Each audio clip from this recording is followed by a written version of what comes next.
प्रदर्शनकारियों पर लाठीचार्ज, फिर दागे गए आंसू गैस के गोले। सरकार बात के लिए तैयार, फिर भी क्यों नहीं बनी बात। 5000 फोर्स ने घेरा बांधा हुआ है। संसद भवन का गेट है बंद कर दिया गया है। जेपी नड्डा को करने के लिए वहां पर भेजा गया है, फिर भी क्यों नहीं बनी बात। जो चंद्रशेखर रावण, डिंपल यादव, प्रकाश राज, इनकी टीम की वजह से ही बिगड़ा ये सारा मामला। इनकी वजह से आंदोलन हुआ फेल। जो छात्र आंदोलन था राजनीतिक बन गया।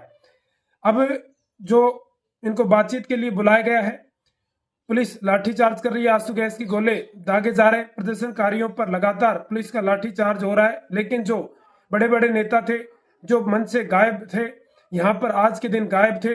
पहले पूरा समर्थन देने की बात कर रहे थे, आज एक भी नहीं पहुंचे। सबसे बड़ी बात, अगर सरकार बात के लिए तैयार है तो फिर बात कहां पर बिगड़ी। आंदोलन फेल होने की 3 बड़ी वजह आज पूरे देश को जान लेनी चाहिए। Jantar Mantar, parliament street, central Connaught palace और शंकर चौक जैसे स्थानों पर 3 लेयर सुरक्षा ग्रिड बनाया गया है, जिसमें दिल्ली पुलिस के जवानों को 2 परत भी और पैरामिलिट्री फोर्स की 1 परत शामिल की गई है।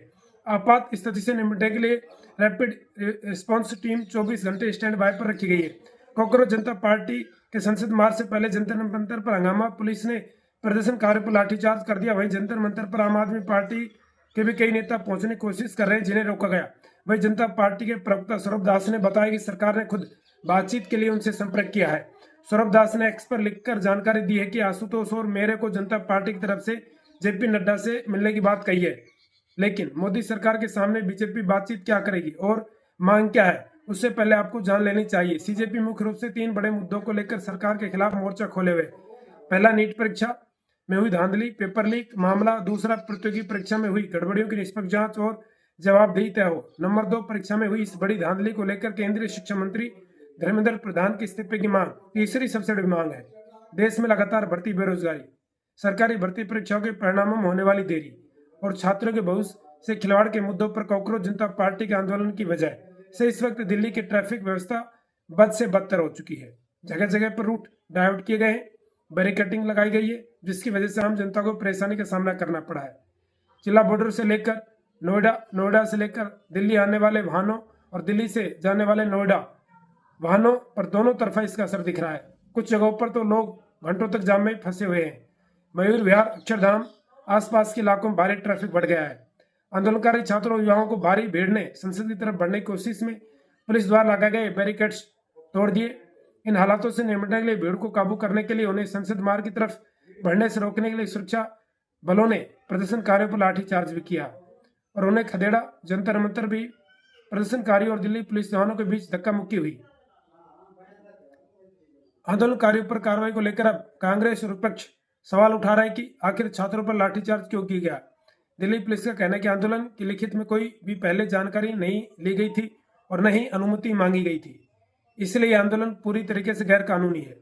एक दिन पहले दिल्ली पुलिस ने कहा था कि अगर संसद की तरफ भीड़ पहुंची, आंदोलन उग्र हुआ तो कड़ी कार्रवाई होगी और मुकदमे भी दर्ज किए जाएंगे। लेकिन सवाल यह कि क्या सीधे साधे पढ़ने लिखने वाले बच्चों की जिंदगी बर्बाद करने की कोई साजिश है?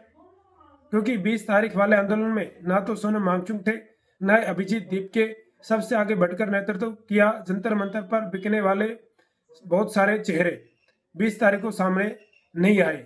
जो राजनीतिक चेहरे थे, एक भी सामने नहीं आया, बल्कि देश भर से आए छात्रों के पीछे आंदोलन को बढ़ाने का काम किया। कोई भी आंदोलन नेता और एक्टिविस्ट भड़काते और खुद बचकर निकल जाते हैं।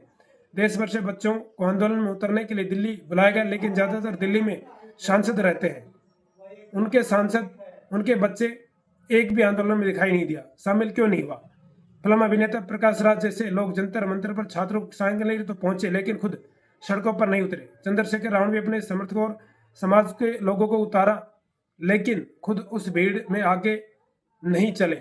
आम आदमी पार्टी ने भी अपने कार्यकर्ताओं और समर्थकों को उतारा, लेकिन खुद अरविंद केजरीवाल उन समर्थकों के आगे आगे नहीं चले। इस आंदोलन में लाठीचार्ज हुआ, झड़प भी हुई, आंसू गैस के गोले भी दागे गए। इसलिए दर्जनों लोगों पर कार्रवाई होनी तय मानी जा रही है और उसका जिम्मेदार कौन होगा। हालांकि बाद में डिंपल यादव अपने सांसदों के साथ और चंद्रशेखर रावण समर्थकों के साथ लाठीचार्ज का विरोध किया। इस आंदोलन के असफल होने की सबसे बड़ी वजह रही न नेता होना और न कोई संगठन होना। सबसे बड़ी वजह रही कि जनता पार्टी, जो सीजेपी जनता पार्टी थी, उसके प्रवक्ता सौरभ दास ने दावा किया कि सरकार प्रदर्शनकारियों से बातचीत के लिए तैयार है। इसी वजह से अब फेल हो गया। लेकिन इसके बाद में आंदोलन का क्या अंतिम छोर होगा वो तो आगे ही पता चलेगा, लेकिन इसके पीछे लग रहा है कि कोई सोची समझी साजिश थी। अगर मामला बातचीत से सुलझ सकता तो फिर वो इतना प्रदर्शन क्यों कर रहे हैं, इतना मामला आगे क्यों बढ़ा रहे हैं, ये सोचने की बात है। आप अपनी राय कमेंट बॉक्स में जरूर रखिएगा और पूरी रिपोर्ट की जानकारी के लिए मेरे साथ जुड़े रहिएगा। चैनल को सब्सक्राइब कर लीजिएगा, वीडियो को लाइक कर लीजिएगा। धन्यवाद।